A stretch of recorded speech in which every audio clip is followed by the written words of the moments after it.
Good morning, everybody. It is Thursday, September 17th, 2020. It is now 11 a.m. This is a board meeting on Zoom. We are based at 405 North Ocean Boulevard, Pompano Beach, Florida. I'm going to ask for a roll call of board members, please. Andrew here. Bill Vancherry here. Rich Scott Marlowe here. O'Connor here. Sorry, Right, I stepped on you. So as of right now, Lorraine Middleton is missing, but we are expecting her a little bit later on. Oh, and Howard, hold on.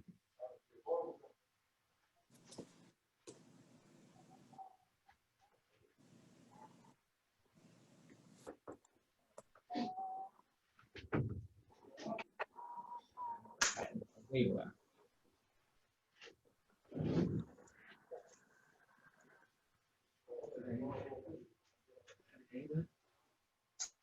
Yeah. I'm just trying to tell you. There you go. Good morning, Howard. Good morning. Can you hear me? Yeah, Yeah. just say present. Present. Thank you. Okay, I got 3 more people who want to come in. Approval notice board meeting here was posted on the door, was posted on our TV monitors, and it was also sent out as an email. I'd like to make a motion to waive the reading of the previous minutes, considering our secretary's not here. I need a second, please. I second it. Second. Motion's carried.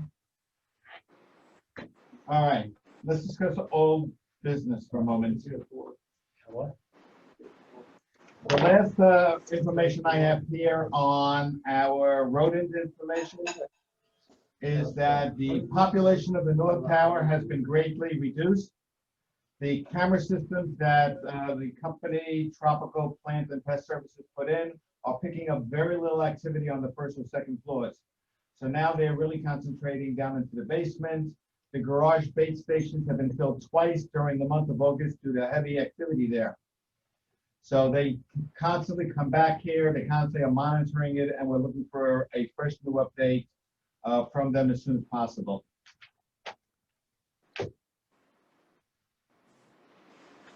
Construction, front desk construction update. We had a request from Mr. Orlando that the front desk be secured in a better fashion, so thank you. So that nobody could jump over the wall and enter the building if the guard was not at her desk.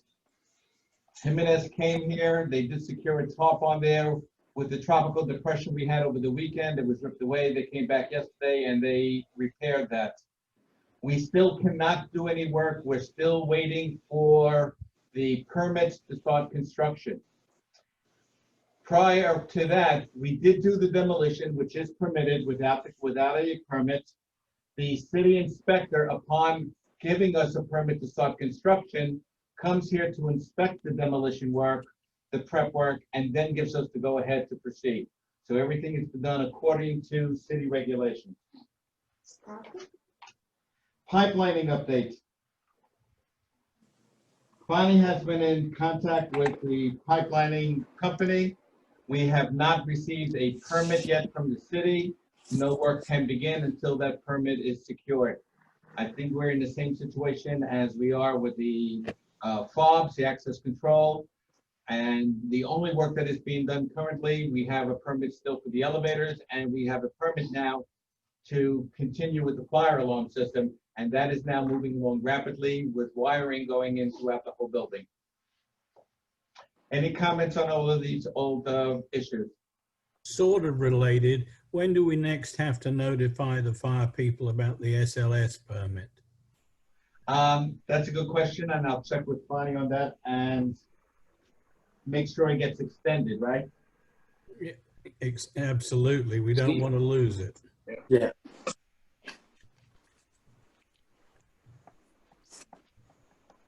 I know that we were extended due to the COVID, I don't know what the new expiration date is, but we'll look into that, get back to that. Yeah, okay. Good catch. Okay. New business. I'm gonna jump around on the agenda here because the grievance committee asked for time on here to discuss something. I have no idea what it is. Kim Abner, who is on the grievance committee, requested the time. So I'm gonna just jump over to her and see if I can unmute her. People waiting in the chat. Stuart, there are people waiting to get in. Thank you. There you are.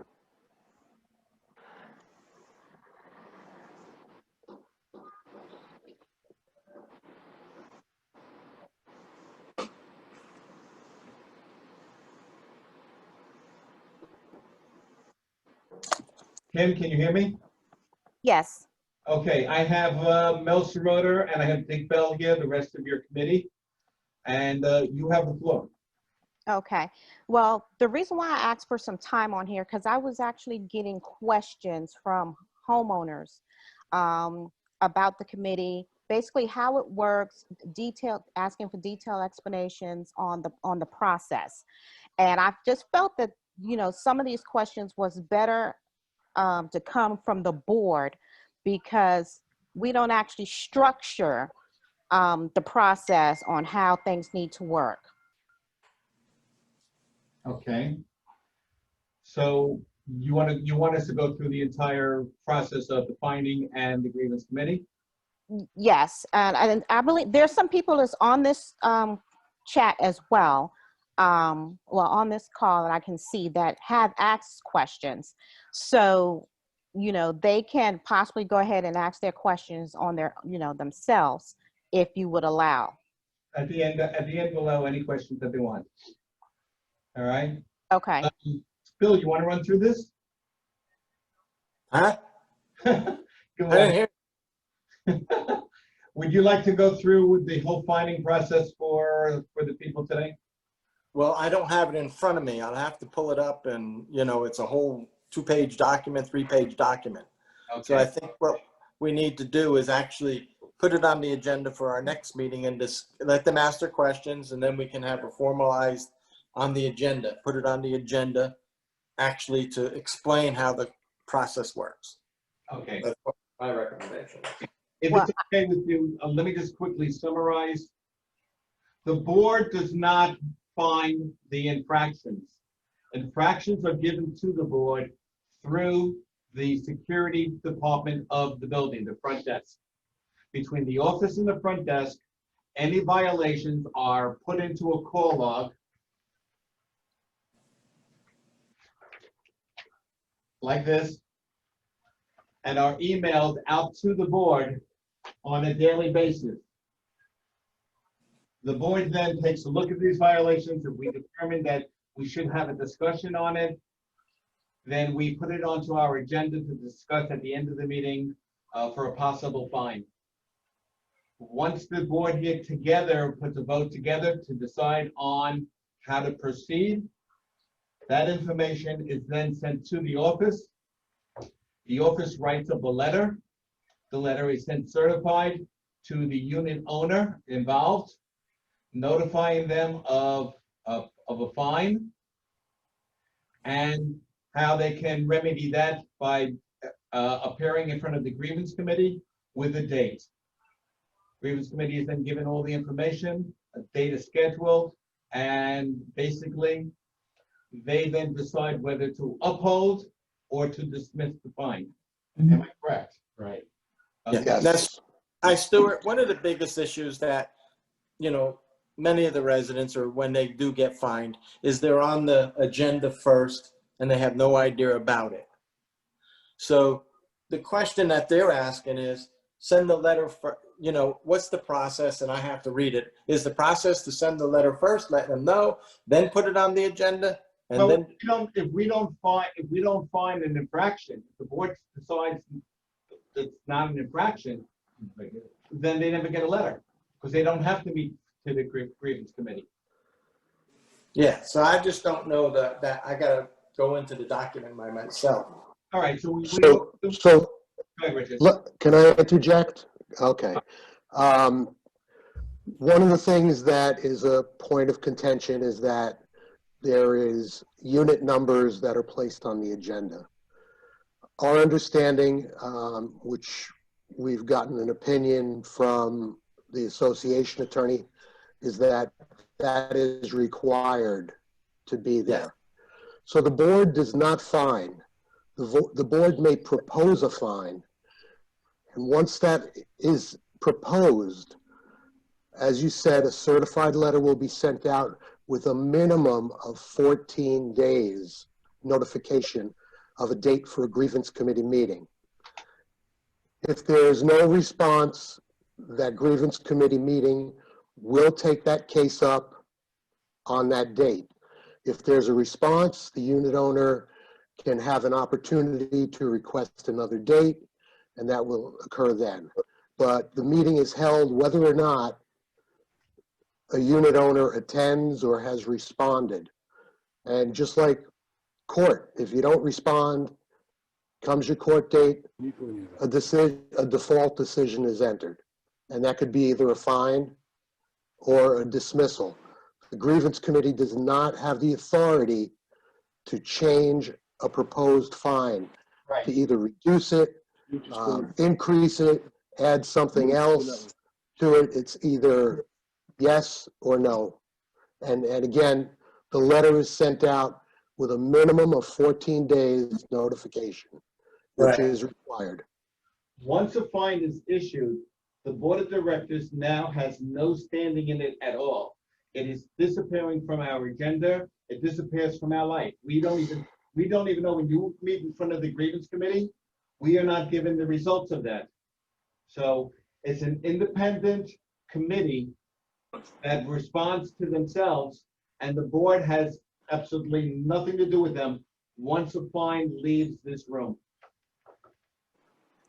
There's One other point just to make is that the grievance committee cannot be seated on by any board member, Right.